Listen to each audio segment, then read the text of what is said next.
मैं आज के इस अवसर पर हिमाचल प्रदेश में जो हमारे राज्य के पंचायती राज विभाग के अधीन जिला परिषद कैडर में कार्यरत हिमाचल प्रदेश में जो हमारे राज्य के पंचायती राज विभाग के अधीन जिला परिषद कैडर में कार्यरत लगभग 4000 कर्मचारियों को संशोधित वेतनमान देने की यहां पर आज के अवसर पर घोषणा करता हूं।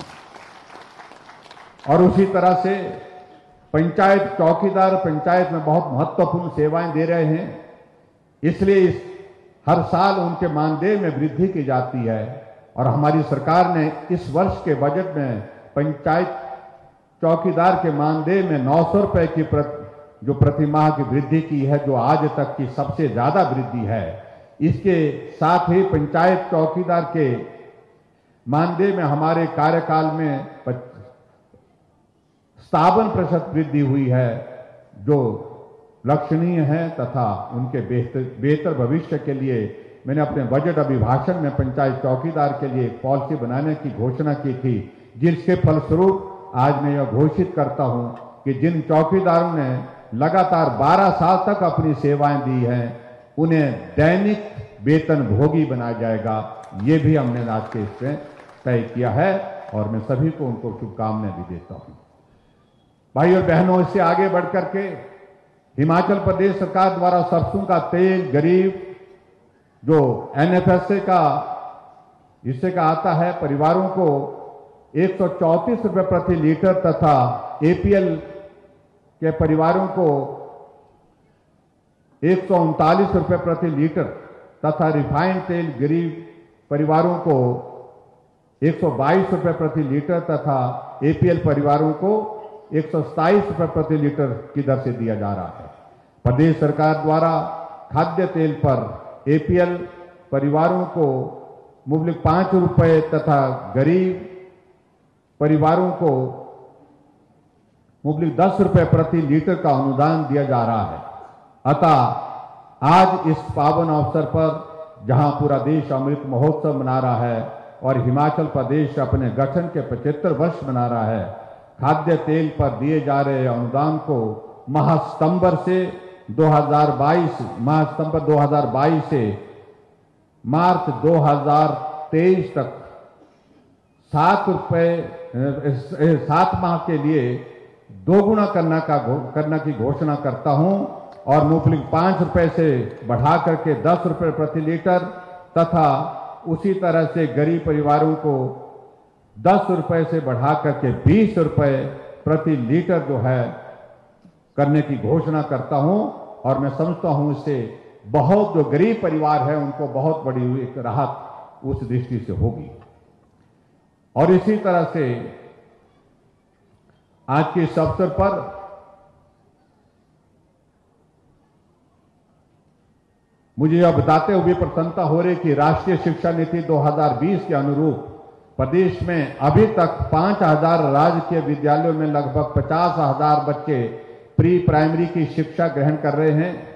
इससे जहां एक तरफ सरकारी प्राइमरी विद्यालयों में नामांकन में वृद्धि हो रही है, वहीं शिक्षा की गुणवत्ता में भी सुधार हो रहा है। अतः मैं घोषणा कर रहा हूं कि प्रदेश में चल रहे प्री प्राइमरी कक्षाओं में पढ़ रहे बच्चों की शिक्षा को सुदृढ़ करने के लिए प्री प्राइमरी शिक्षा नीति बनाई जाएगी। नीति के अंतर्गत शीघ्र ही आवश्यकता अनुसार प्री प्राइमरी शिक्षकों की भर्ती नियमानुसार की जाएगी। इस बात के लिए भी मैं आज घोषणा करता हूं। जो NTT के हमारी बहनें हैं, उन्होंने बहुत इस बात के लिए बहुत जोर से आग्रह भी किया था। और इसी प्रकार से हिमाचल के निचले एवं मध्य क्षेत्र में लोगों की आर्थिकी में भूमि और खैर उत्पादन एवं कटान की अहम भूमिका है। किसान अपने परिश्रम से अपनी जमीन पर वृक्षों का संवर्धन संरक्षण कर रहे हैं ताकि इसका लाभ उन्हें मिल सके। खैर के दोहन के लिए अभी 10 वर्षीय फैलिंग प्रोग्राम के कारण किसान को 10 साल की प्रतीक्षा करनी पड़ती है तथा काटने हेतु अत्यंत जटिल प्रक्रिया का सामना करना पड़ता है। जिस वजह से किसान को जरूरत के समय खैर विक्रय के फलस्वरूप वित्तीय लाभ नहीं हो पाता है।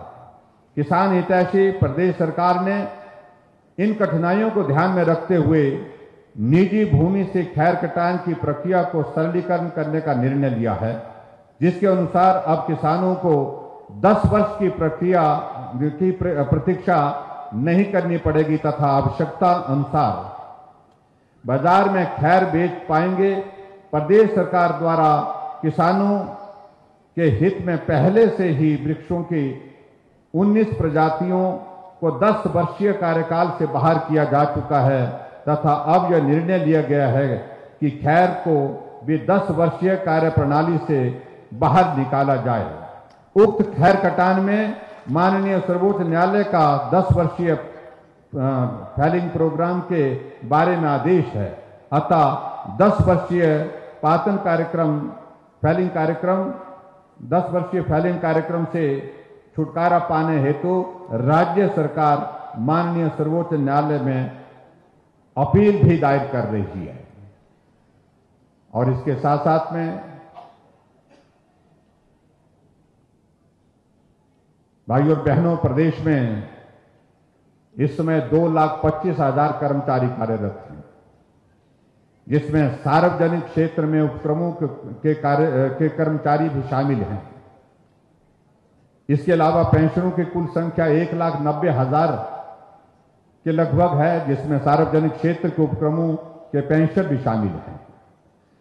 कर्मचारियों व पेंशनरों के हितों को ध्यान में रखते हुए मेरी सरकार ने दिनांक 1/1/2016 से वेतनमानों और पेंशन का रिवीजन किया, जिससे कर्मचारियों पेंशनरों को 3,500 करोड़ रुपए का लाभ मिला। पिछले 2 वर्षों में कोरोना के कारण प्रदेश की वित्तीय स्थिति खराब हुई है। इसके बावजूद मैं आज स्वतंत्रता दिवस के अवसर पर कर्मचारियों को पे रिवीजन एरियर की पहली किस्त देने की घोषणा करता हूं। इसके साथ ही प्रदेश के पेंशनरों एवं पारिवारिक पेंशन को भी पेंशन एरियर की पहली किस्त का भुगतान करने की घोषणा करता हूं। इस घोषणा से वेतन एवं पेंशन के एरियर भुगतान पर सरकार 1,000 करोड़ रुपए खर्च करेगी और इस घोषणा से 2,25,000 कर्मचारियों को तथा 1,90,000 पेंशनरों को लाभ होगा, जिसमें सार्वजनिक क्षेत्र उपक्रमों के कर्मचारी और पेंशनर भी शामिल होंगे।